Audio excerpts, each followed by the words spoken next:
they say about Phi Kappa being you get what you put in is genuinely true. When I walked into this building for the first time 3 years ago, I immediately knew that I was home and that I had found my family. Just somehow get along so well together, even though we're all so different, and there's always like a million different things going on.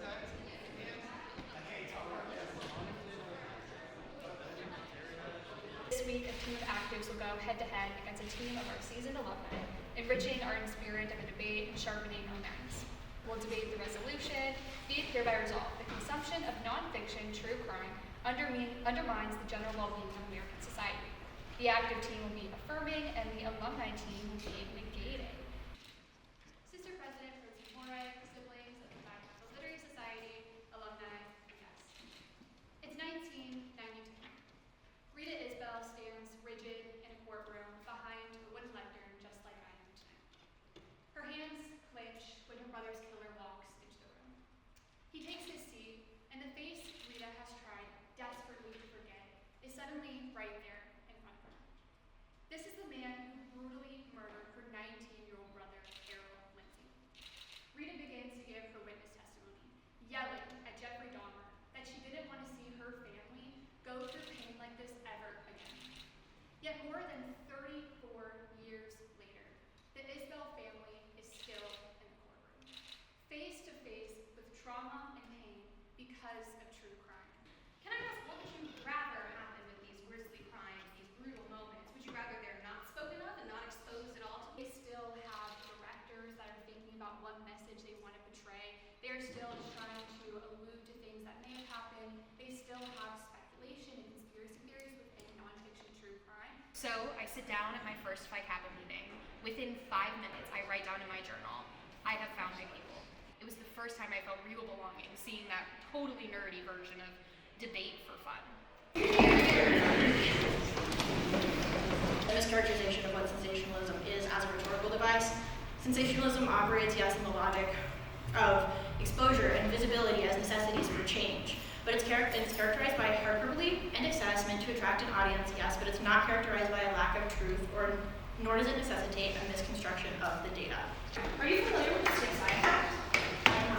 Okay, so the CSI effect says that consumers of crime media often develop greater levels of misconceptions about the justice system and how cases are solved. The tragedy of one person becomes content for us. And within seconds, you're pulled into the details of the worst moments of somebody's life. But to us, it's just something to listen to while working out, while driving, while falling asleep.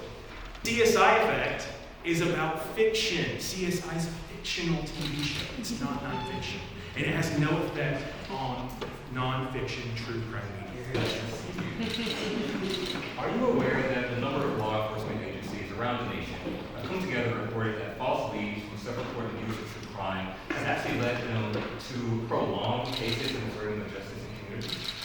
I wasn't aware of that, but this is about the undermining society, not undermining police departments. Yes. Actually, that's a great point. And I cited a study in this speech that showed a peer-reviewed study. Why do you find that? You know that people who experience this greater fear actually reported, as Brother Sykes said, antisocial behaviors and are more than 2 times as likely as reported to be depressed.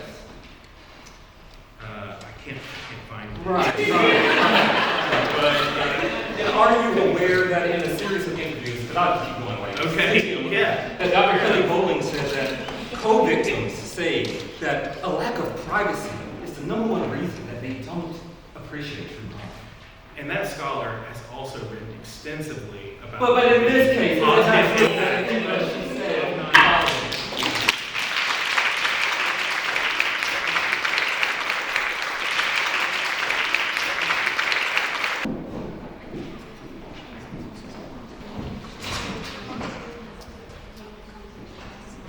Documentaries and podcasts, YouTube videos that would pop up on my feed. I saw it all. In fact, I'm still seeing it. There are productions happening as we speak, winning Oscars. All of that is real and it's happening to me.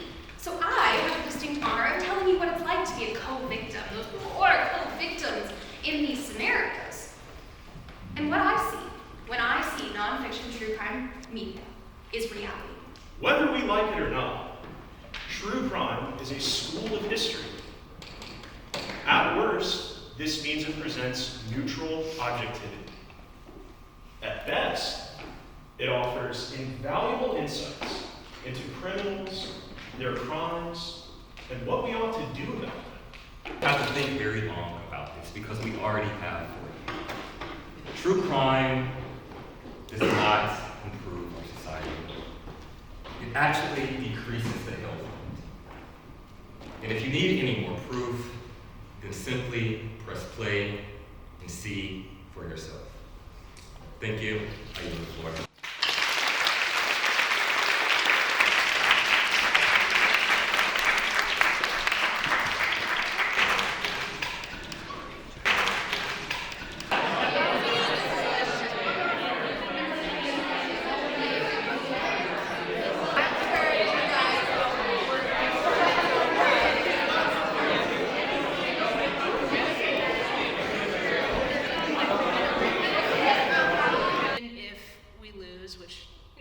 We did end up losing, but we did everything that we could to the best of our ability, and it just filled my heart with joy getting to see these people who worked so hard for so long doing such a wonderful job.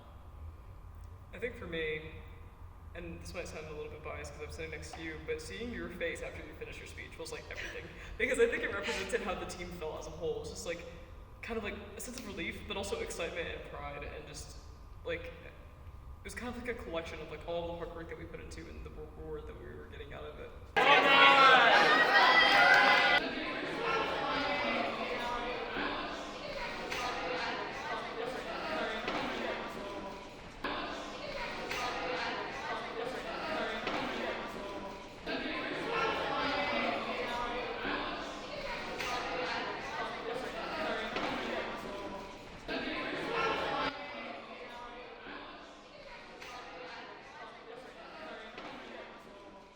I would say the difference between being a part of a club and being a part of a historical siblinghood is this sense of pride and connection you feel even with people that you've never met. Of course, we have those alumni who always, come back to the hall. Hope I'll be one of those old people who come back to bother the kids one day. But you can even see just like a name on a spreadsheet or a picture like that's on a portrait in the hall, and you think like that is someone who has gone through the same processes, walked this hall in the same way. Like that's my brother, that's my sister, even if we've never met each other. And I would say to future siblings, even if I've never met you, I love you.